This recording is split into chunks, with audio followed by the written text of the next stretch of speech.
In the vast ocean of mysteries that is One Piece, one name rises like a whisper across the tides of history: Joyboy. He's not a warlord, not a Yonko, and not a Marine Admiral. He's a ghost from 800 years ago, mentioned once on a stone block, and then again in the hearts of those who believe the world still has a chance to be free. But make no mistake, Joyboy isn't some myth. He's the key to the Void Century, the lost ancient kingdom, the drums of liberation, and maybe the man Luffy was always meant to become. This is the entire story of Joyboy explained. The thing is, we don't really know who Joyboy is up till now. And that's not by accident. Joyboy is a figure from over 800 years ago, which places him smack in the middle of the most mysterious time in One Piece history, the Void Century. That's a full 100 years that have just been completely erased from public knowledge. No records, no history books, no ruins, just nothing. And that's thanks to the world government, the organization that runs the entire world of One Piece. After winning a war against a powerful kingdom during the Void Century, they made it their mission to wipe that entire area from history. Whatever happened back then, they don't want anyone to know about it. But here's the catch: they couldn't erase everything. Scattered across the world are indestructible stone tablets called poneglyphs. They're written in an ancient language that almost no one can read, except for a few, like Nico Robin, the archaeologist of the Straw Hat Pirates. And it was thanks to Robin that we first heard the name Joyboy. During the Fishman Island arc, she read a poneglyph that wasn't just a historical record. It was an apology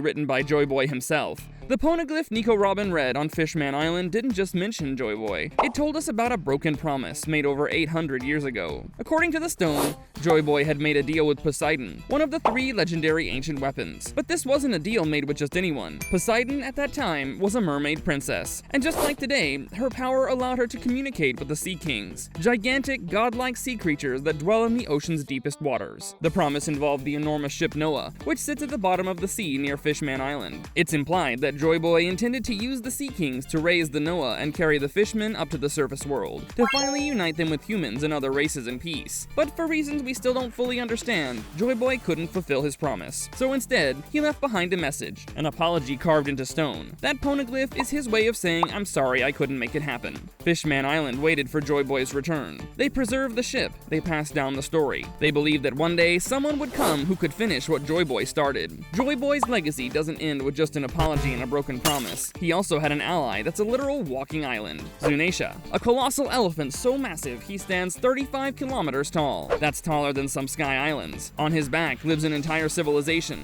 the Minks, who built their colony of Zou on his back. Over 800 years ago, Zunisha committed a crime, one that's never been fully revealed. As punishment, he was sentenced to walk the seas endlessly. And he's been doing just that for 8 whole centuries. Zunisha is still alive, capable of communicating, but not through words. Instead, he speaks through a mysterious power known as the Voice of All Things, a rare ability that only a few characters in One Piece seem to possess. This is the same ability that Goldie Roger used to hear the poneglyphs, without being able to read them. And it's how Luffy and Momonosuke were able to understand Zunisha during the Zou and Wano arcs. In fact, Zunisha responded directly to Momonosuke's command during the battle against Kaido, breaking his 800-year punishment for the first time. For some unknown reason, Momonosuke has the authority to give Zunisha orders, just like Joyboy did. Which raises a huge question. If Zunisha once followed Joyboy and now listens to Momonosuke and Luffy, could these characters be part of the same destined lineage?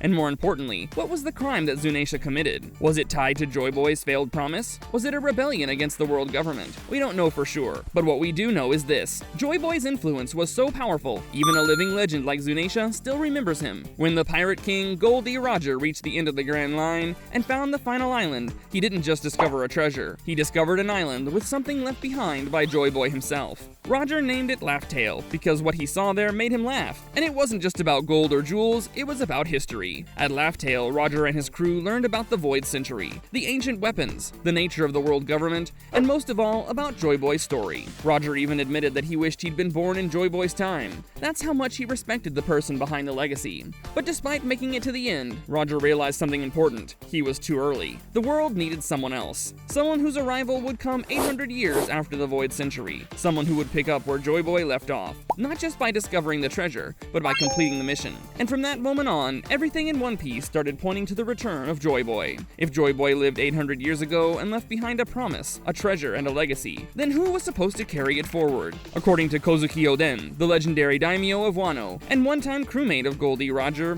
Joyboy wasn't gone forever. He was coming back. During his voyage to Laugh Tale with Roger, Oden learned the secrets of the world, and with them, the prophecy. It stated that Joyboy would be reincarnated roughly 800 years after the Void Century. That's 20 years after Roger's own journey ended. And where would Joyboy return? Wano country. This prophecy became Oden's mission. He returned home, determined to open Wano's borders, believing the country needed to be free and ready to welcome the next Joyboy. But Oden was too early, and he died before he could finish his mission. Still, his words lived on. In his logbook, he left instructions. In his family, he left a dream. His son, Momonosuke, would inherit that will, and across the seas, a storm was brewing. The Straw Hat Pirates were making their way closer to Wano, and at the center of it all was Monkey D. Luffy. The return of Joyboy wasn't just a myth, it was inevitable. And that brings us to the moment everything changed, when Luffy took on Kaido and something ancient awakened. During the intense final battle of the Wano arc, Luffy was pushed to his absolute limit. After taking a brutal blow from Kaido, his heartbeat stopped, but then it began to beat again like it never had before. It pulsed in a strange rhythmic pattern, like drums, specifically what Zunisha called the drums of liberation. And in that moment, Zunisha said something that shook the foundation of the series. Joyboy has returned. Luffy rose to his feet, not as the same man who had fallen, but in a brand new form. His hair turned white, his clothes shimmered with light, and he radiated joy, laughter, and pure freedom. This was Gear 5, not just a new power-up, but the awakening of his true devil fruit. And here's the twist that floored everyone. Luffy's devil fruit was never the Gum Gum fruit. It was a mythical Zoan fruit, hidden under a false name by the world government. Its true name? The Hito Hito no Mi model sun god Nika. Luffy's fruit is directly tied to a god of liberation, freedom, and joy. A god whose legend was passed around in whispers by prisoners and slaves. A figure so powerful that even Kaido's top officers feared what might happen if someone ever awakened it. That someone is Luffy.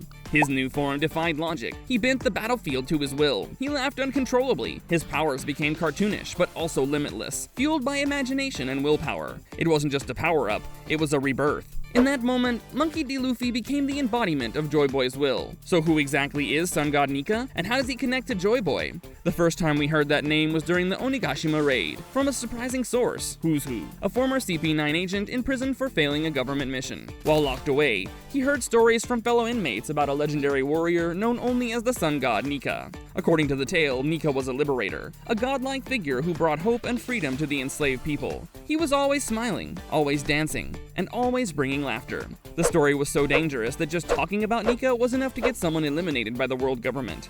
And yet, the story survived. Nika was said to fight with unexplainable powers, moving with joy and bending reality in a way that seemed almost cartoonish. When Luffy awakened his Gear 5 form, his hair glowing white, his body radiating energy, and his laughter echoing across the battlefield, he became the living image of Nika. And then there's the heartbeat. When Zunisha heard Luffy's heart beating again, he called it the drums of liberation. That wasn't just metaphorical. The beat itself seems to have awakened something ancient. It's tied to Joyboy, to Nika, and to the legacy of resistance that's been bubbling beneath the surface of the One Piece world for centuries. Whether Joyboy and Nika are the same entity, reincarnations of each other, or simply share the same will, they are connected. And now their power lives on in Luffy. Here's the twist that caught even longtime fans off guard. Kaido, the so-called strongest creature in the world, was waiting for Joyboy. Throughout the Wano arc, we start to realize something strange. Kaido isn't just obsessed with strength, he's obsessed with prophecy. In a flashback, we see his right-hand man King remind him of the legend, that Joyboy would return to Wano. But when Luffy fell during their fight, Kaido stared down at his body and said, "So you couldn't be Joyboy either."